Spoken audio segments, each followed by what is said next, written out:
Side में मंदिर है, मंदिर के बाजू में कचरा डालते हैं, कोई देखभाल करने वाला कोई नहीं मंदिर का। बाजू में दरगाह है, दरगाह वाले भी कचरा इधर डाल रहे हैं। दरगाह के साफ सफाई करने वाले हैं, मगर मंदिर के कोई साफ सफाई करने वाला कोई नहीं है। बाद में बोलते हो कि कब्जा कर लेते, कब्जा तो करेंगे ना, कोई है ही नहीं देखभाल करने वाला। तो ये मंदिर है,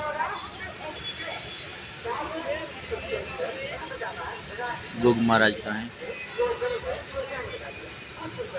भरूच रेलवे स्टेशन के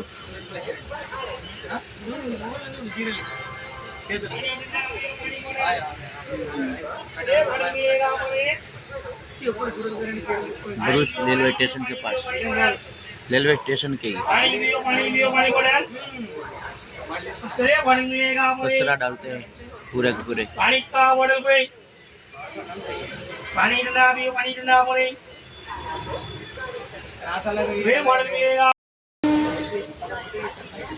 भरूच रेलवे स्टेशन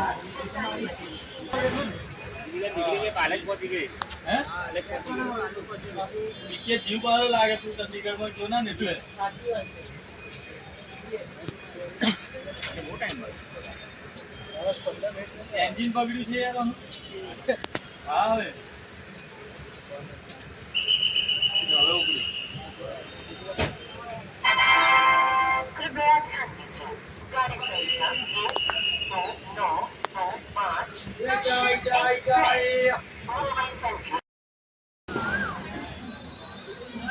आनंद नडियाद नडियाद ने हमें घर देखाय। अँ 2007 में पानी भराणु त्यारे मैं बगदाणा गयो तो त्यारे अँ रात रोकाणो तो हमें घेर से अँ गेट से मुँ अँ रोकाणो तो एक रात अँ रोकाणो।